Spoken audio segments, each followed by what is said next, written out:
Assalamualaikum warahmatullahi wabarakatuh. Dosen penguji PPG dalam jabatan 2022 yang terhormat, izinkan saya untuk memperkenalkan diri terlebih dahulu. Nama saya Puspa Nova Agustin, saya berasal dari SMA Negeri 1 Teluk Jambe, Kabupaten Karawang, Provinsi Jawa Barat. Pada hari ini, tanggal 13 Desember 2022, saya akan melaksanakan kegiatan pembelajaran untuk memenuhi ujian kinerja PPG dalam jabatan 2022. Berikut adalah video yang telah saya laksanakan dengan tema ketimpangan sosial kelas 12 IPS. Terima kasih atas perhatiannya. Wassalamualaikum warahmatullahi wabarakatuh.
Assalamualaikum.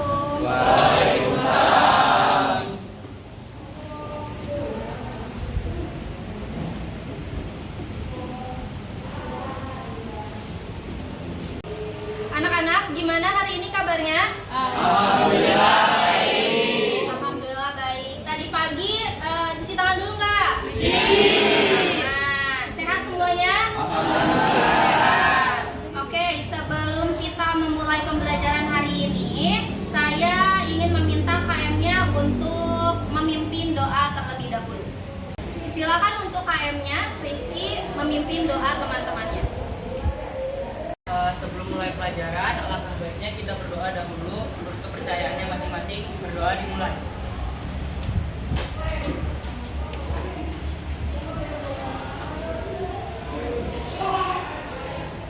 Berdoa selesai.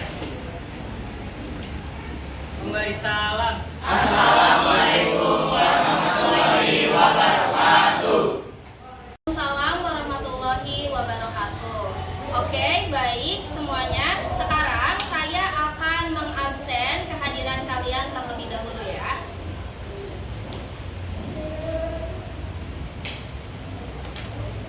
Kelas 12 IPS 2.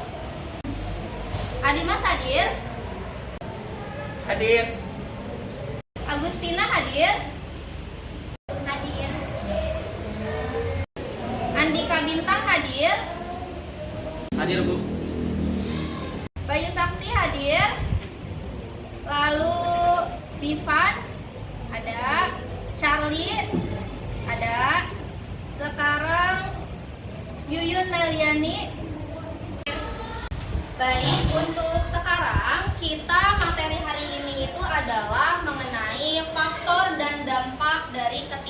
ketimpangan sosial. Nah, untuk materi sebelumnya, ada yang masih ingat sebelumnya itu kita belajar tentang apa di minggu kemarin? Siapa yang mau menjawab tentang materi di minggu kemarin mengenai dampak dari ketimpangan sosial? Saya, Bu. Jadi materi yang Ibu berikan di minggu kemarin itu mengenai dampak ketimpangan sosial, di mana dampak ketimpangan sosial ini ada dua faktor yang mendorong, itu faktor eksternal dan internal. Oh baik, tadi bagus sekali ya jawaban yang telah disampaikan oleh Jalu mengenai materi di minggu kemarin tentang dampak ketimpangan sosial. Di mana ketimpangan sosial itu memiliki dua dampak utama. Yang pertama ada dampak internal dan yang kedua eksternal. Nah, sekarang kita materinya itu masih sama mengenai dampak, tapi sekarang ada faktornya juga, gitu ya. Ada faktor yang akan kita pelajari. Nah, di dalam tujuan pembelajaran bisa dilihat di layar. Tujuan pembelajaran kita hari ini itu adalah menganalisis dan mengkomunikasikan, ya, menganalisis dan mengkomunikasikan faktor dan dampak ketimpangan sosial sebagai akibat dari globalisasi. Jadi nanti di pembelajaran hari ini selain kita diskusi mengenai kasus yang akan saya berikan kepada masing-masing kelompok, kita juga akan mengkomunikasikan, gitu ya, mengkomunikasikan hasil dari diskusi hari ini. Seperti itu. Baik, sebelum kita memulai pembelajaran hari ini, saya akan ice breaking dulu untuk pemanasan, gitu ya, pemanasan. Di mana ice breaking ini itu namanya adalah ice breaking I say, ya. Namanya itu adalah ice breaking I say. Apa yang saya katakan nanti kalian lakukan. Tapi ada kata kuncinya. Kata kuncinya itu adalah I say. Kalau saya tidak ngomong I say, berarti kalian harus diam. Gitu. Tidak boleh ngapa-ngapain. Seperti itu. I say, tepuk tangan satu kali. I say, pegang telinga. Pegang rambut. I say, pegang pundak temannya. I say, pegang telinga. I say, pegang kepala. I say, tidur. Oke, sudah. Baik, sekarang pembelajaran selanjutnya yaitu kita amati dulu video yang ada di layar berikut. Nah, video ini berisi tentang ketimpangan sosial. Nanti kalian analisis, ada beberapa pertanyaan yang harus dijawab.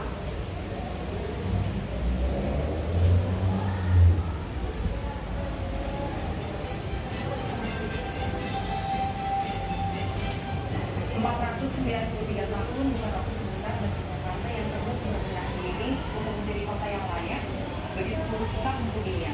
Menambahkan situasi di ibu kota.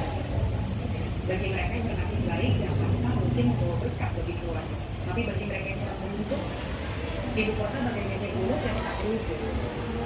Inilah Jakarta. Katanya gapai mimpi di Jakarta tuh gampang. Semua bisa jadi uang. Bener gak sih? Coba kita tanyakan juga pendapat ibu kota yang sekarang udah hampir 25 tahun tinggal di kawasan. Kalau misalnya saya mungkin nggak ngontrak di sini, kayaknya saya pulang tuh nggak ada yang dibawa pulang. Jadi beras Padahal yang niatnya ke Jakarta pengen berubah nasib. ke Jakarta pengen berubah nasib, mimpinya itu ya bisa Iya. punya penghasilan buat keluarga. Ya, itu impian buat keluarga. Cuman yang ada ternyata menderita. Kayaknya kalau ditanya orang tuh habis makan apa belum, kayaknya jantungnya copot perasaannya. Karena nggak ada kan orang yang seperti kayak gitu. Kadang-kadang kita menahan gini, mau kemana? Baik anak-anak, di sini ada dua pertanyaan gitu ya, dua pertanyaan berdasarkan video yang sudah kalian amati tadi. Pertanyaan pertama adalah apa yang kalian pikirkan tentang tayangan video tersebut? Dan untuk pertanyaan kedua ada bagaimana menurut pendapatmu tentang kehidupan ketimpangan yang terjadi di Jakarta? Nah, sekarang siapa yang mau menyampaikan pendapatnya terkait dengan pertanyaan yang nomor pertama? Bu, video tersebut menggambarkan tentang ketimpangan sosial yang terjadi di kota Jakarta, di mana ada dua perspektif yang berbeda yang ditampilkan, yaitu perspektif dari warga yang tergolong miskin dan perspektif seorang pengusaha. Menurut warga miskin, ketimpangan di Jakarta sangat nyata adanya, dibuktikan dengan ketidakmampuan dia dalam memenuhi kebutuhan pokok. Namun bagi pengusaha, ketimpangan memang terjadi, tetapi tidak terlalu mempengaruhi kehidupannya. Silakan kasih aplaus untuk Rakel yang telah menyampaikan pendapatnya. Bagus sekali ya pendapatnya tadi. Sekarang pertanyaan yang nomor 2 mengenai bagaimana pendapatmu tentang kehidupan ketimpangan yang terjadi di Jakarta. Siapa yang mau menyampaikan pendapatnya? Mohon acungkan tangan. Kehidupan ketimpangan sosial sangat nyata di daerah Jakarta. Ketimpangan ini tersebar di sebagai sektor seperti perekonomian, pemukiman, hingga dalam sektor perekonomian ini kepemilikan aset hanya dimiliki oleh segelintir orang saja. Cukup, Bu. Baik, beri tepuk tangan dulu untuk Diva yang telah menyampaikan pendapatnya. Baik, sekarang saya akan membagi kelas ini ke dalam 5 kelompok. Nanti setiap kelompok ada kasus yang akan kalian kaji lalu mencari solusi dari masing-masing kasus tersebut. Karena pembelajaran hari ini itu adalah studi kasus gitu ya. Nah, sekarang saya akan membentuk dulu kelompoknya melalui Wheel of Fortune gitu ya. Jadi nanti ada roda keberuntungan yang akan saya panggil satu-satu dari kalian untuk masuk ke dalam kelompok yang mana atau kasus yang mana, seperti itu. Saya sekarang akan memanggil beberapa orang untuk ke depan untuk memutar roda keberuntungan. Nanti di roda keberuntungan itu ada beberapa kasus yang akan kalian pilih. Tapi kasusnya itu dipilih secara acak atau random, seperti itu. Sekarang saya akan memanggil Kania terlebih dahulu. Silakan Kania.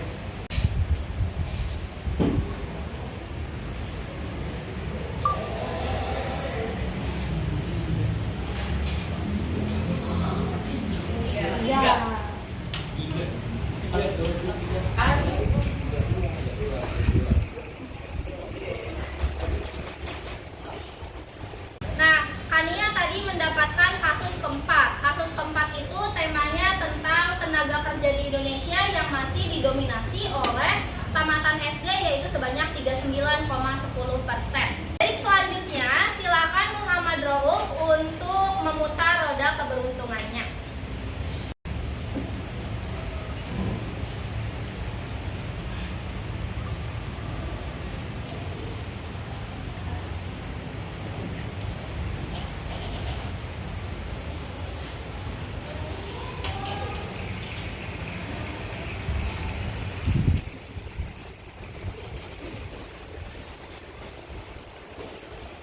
Baik, tadi Rauf mendapatkan kasus kelima, di mana kasus kelima itu memiliki tema yaitu Indonesia menduduki posisi 10 dari 14 negara di Asia Pasifik dengan kualitas pendidikan terendah.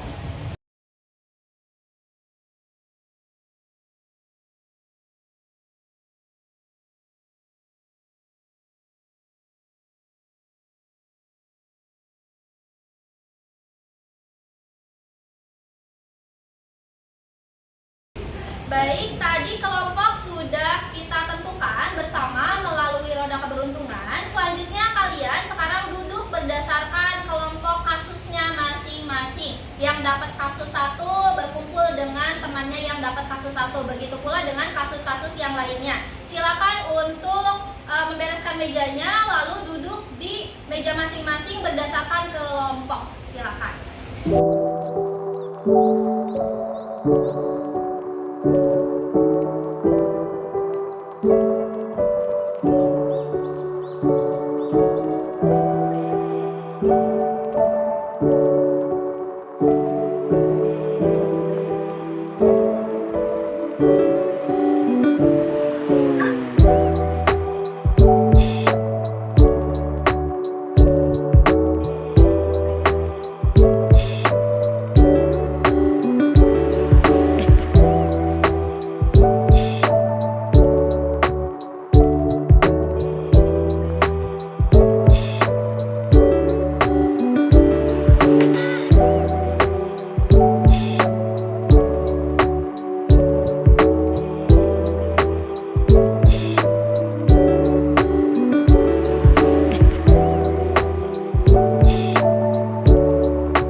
yang harus kalian selesaikan dan berikan solusinya. Kelompok kasus 1, kasus 2, ada kasus 2, kasus 3, kelompok kasus 3, lalu selanjutnya kasus 4,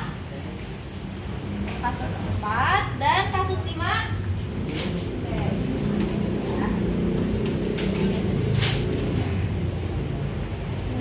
Baik, silakan kalian diskusikan kasus-kasus tersebut bersama dengan teman kelompoknya masing-masing. Boleh menggunakan berbagai sumber belajar seperti buku, internet, video, ataupun misalkan podcast yang kalian dengarkan, silakan.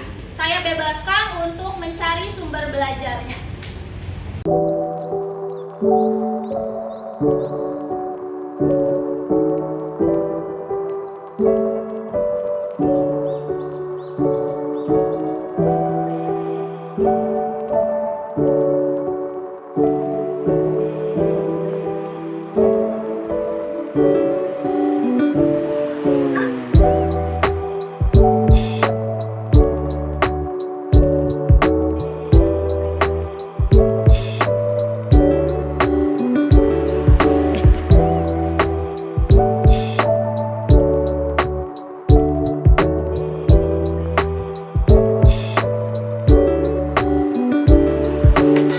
Saya mau bertanya, Ya.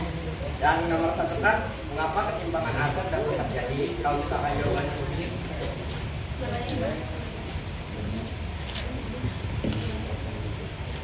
Ini bisa dipakai sebagai jawaban dari pertanyaan yang kamu tanyakan tadi. Oke Bu. Iya, sama-sama. Ibu, aku mau nanya, boleh gak sih kayak kita tuh ngejawabnya sesuai bahasa kita sendiri, nggak terpaku sama materi sama jawabannya kita di Google misalnya?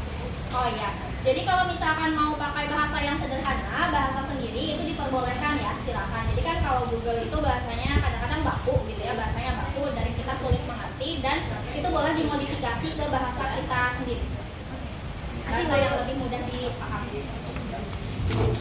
Baik, sekarang saya akan memutar roda keberuntungannya. Roda keberuntungan ini nanti berisikan nomor-nomor, di mana nomor ini setiap orang memiliki nomor yang berbeda. Jadi misalkan kasus 1 yang dapat nomor 7 itu awal gitu ya. Jadi yang ke depan itu adalah awal. Jadi tergantung nomor yang didapatkan itu adalah orang yang nanti presentasi ke depan. Seperti itu ya. Saya mulai ya untuk kelompok kasus pertama dulu. Untuk kasus pertama, nomor berapa yang kebagian?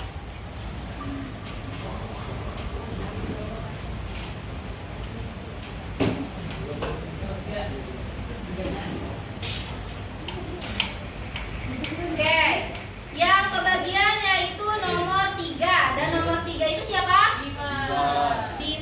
Divan yang nomor 3. Sekarang satu orang lagi ya. Satu orang lagi. Siapa yang ke depan ya?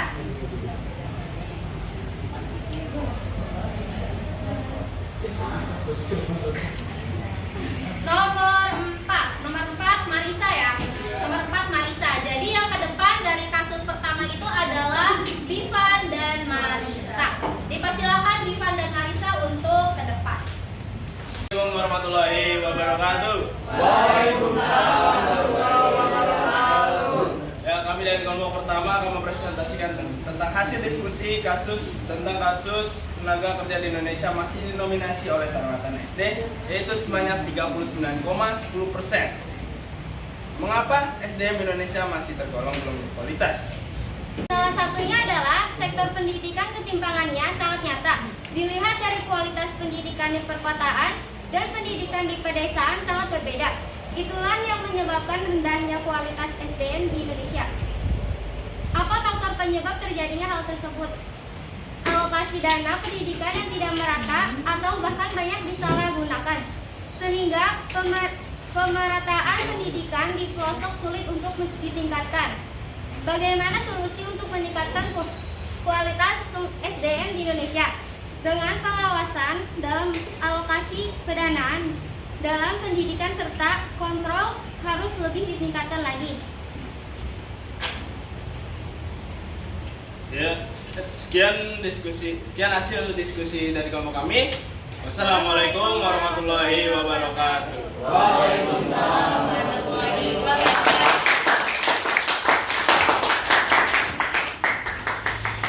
Baik, tadi presentasi kasus 1 dari kelompok 1 itu sangat baik ya, kita apresiasi. Sekarang untuk kasus kedua, kelompok 2, saya akan mulai memutar roda keberuntungan.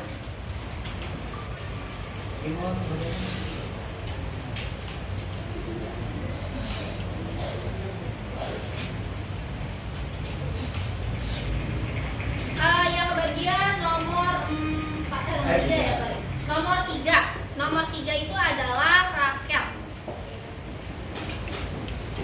Oke, lanjut ya, satu orang lagi.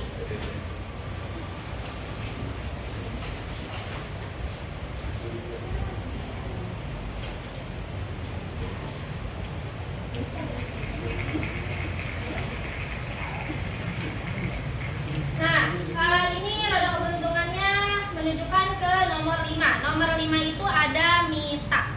Silakan Rakel dan Mita untuk ke depan membacakan hasil dari studi kasus. Assalamualaikum warahmatullahi wabarakatuh. Waalaikumsalam. Kami dari kelompok 2, di sini kami akan mempresentasikan hasil diskusi kami tentang Indonesia menduduki posisi 10 dari 14 negara di Asia Pasifik dengan kualitas pendidikan terendah. 1. Mengapa rendahnya kualitas pendidikan menjadi faktor terjadinya ketimpangan? Jawabannya yaitu adalah rendahnya kualitas pendidikan akan menyebabkan terjadinya ketimpangan karena dengan rendahnya kualitas pendidikan maka akan melahirkan sumber daya manusia yang kurang berkualitas juga. Dari rendahnya sumber daya manusia maka akan berimbas pada tingkat pendapatan. Maka dari itu, pendidikan sangatlah penting dalam mengurangi jumlah ketimpangan di Indonesia. Ada berbagai faktor yang menyebabkan hal tersebut bisa terjadi, diantaranya persebaran guru profesional yang tidak merata. 2. Sarana dan prasarana pendidikan yang tidak berkualitas. 3. Alokasi dana pendidikan yang tidak terkontrol. Solusinya yaitu dengan menyebarkan guru-guru profesional hingga ke pelosok daerah, meningkatkan sarana dan prasarana agar siswa dan guru sama-sama dapat berkembang, dan mengontrol alokasi dana pendidikan. Itulah hasil diskusi kami. Maaf bila ada salah kata. Wassalamualaikum warahmatullahi wabarakatuh. Assalamualaikum warahmatullahi wabarakatuh. Waalaikumsalam warahmatullahi wabarakatuh. Perkenalkan, kami dari kelompok 3 dengan tema kasus harta 4 orang terkaya di Indonesia setara dengan harta 100 juta warga miskin. Kami akan membacakan hasil diskusi kelompok kami. Untuk pertanyaan yang pertama, mengapa kesenjangan kepemilikan aset bisa terjadi? Karena Indonesia merupakan salah satu negara kapitalis industri di mana siapapun yang memiliki kekuasaan dan kekayaan, maka mereka dapat menguasai segalanya. Kepemilikan harta yang tidak seimbang adalah sebagai tanda bahwa tingkat pendidikan dan akses menjadi tolak ukur terjadinya kesenjangan kepemilikan aset. Yang kedua, apa akibat dari terjadinya kasus tersebut? Aset yang ada dikuasai oleh segelintir orang saja, bahkan posisi orang terkaya di Indonesia dari zaman dahulu tidak banyak berubah. Yang ketiga, bagaimana solusi untuk mengurangi ketimpangan dalam kepemilikan aset? Meningkatkan skill entrepreneurship pada masyarakat sehingga masyarakat Indonesia tidak hanya bercita-cita menjadi pekerja, tetapi ada peluang lain yang dapat dilakukan, yaitu dengan membuat bisnis sehingga kepemilikan aset dapat seimbang. Sekian dari kelompok kami. Wassalamualaikum warahmatullahi wabarakatuh. Assalamualaikum warahmatullahi wabarakatuh. Kami dari kelompok 3 yang mempresentasikan hasil diskusi kelompok kami dengan tema Jakarta menduduki posisi tertinggi dalam presentasi rumah tangga kumuh. Nomor 1, mengapa rumah tangga kumuh meningkat pesat di perkotaan? Jawabannya,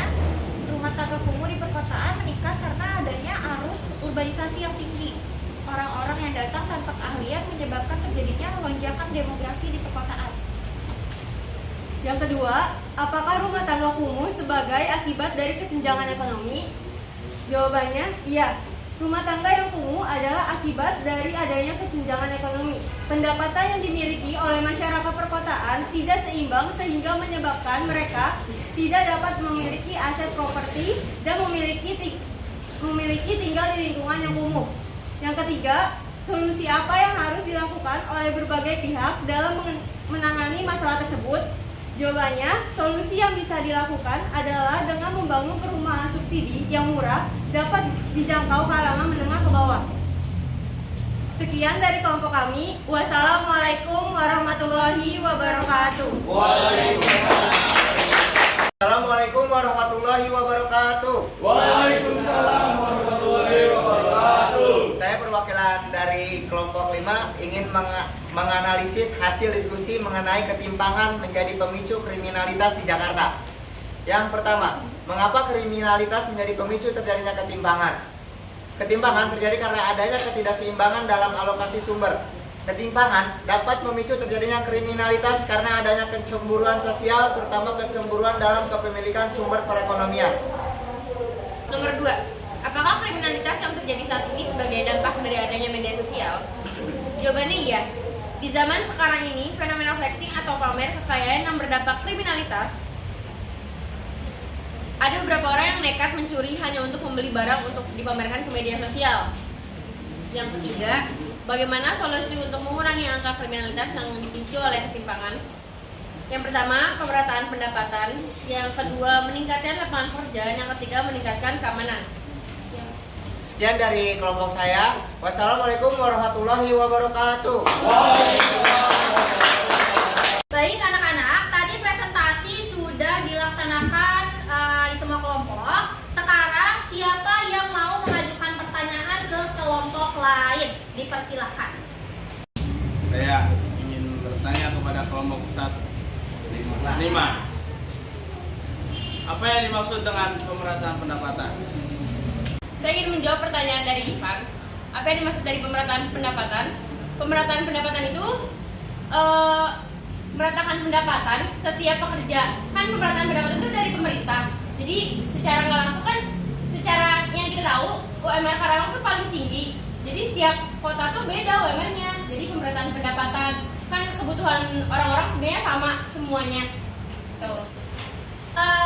Sekarang kita lanjut ke kesimpulan ya, kesimpulan dari pembelajaran hari ini. Sebelum saya yang menyimpulkan, dari anak-anak sekalian ada yang mau menyimpulkan apa yang telah kita dapatkan di pembelajaran hari ini?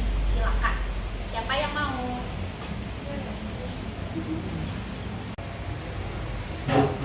Jadi kesimpulan hari ini itu mengenai dampak ketimpangan sosial.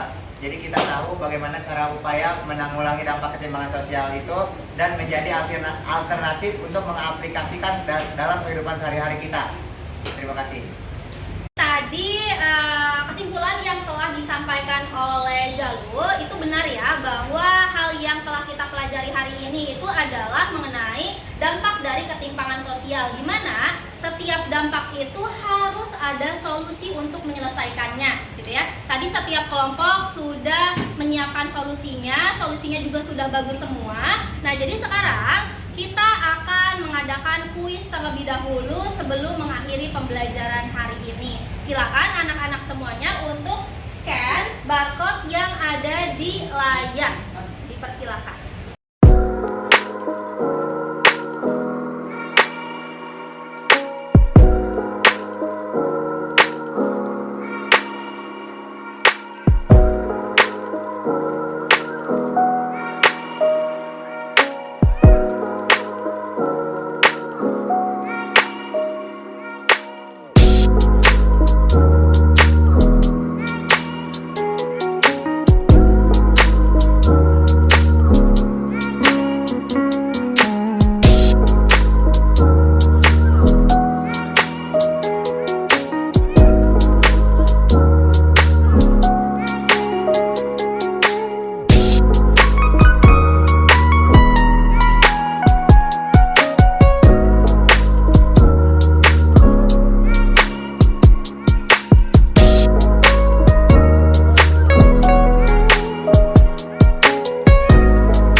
semuanya, pembelajaran hari ini menyenangkan atau tidak?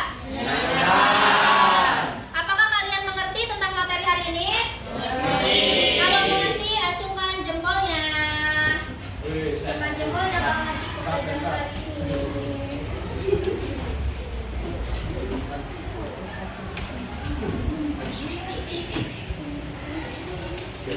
Oke ya, berarti pembelajaran hari ini saya anggap kalian mengerti semua karena sudah mengacungkan jempolnya.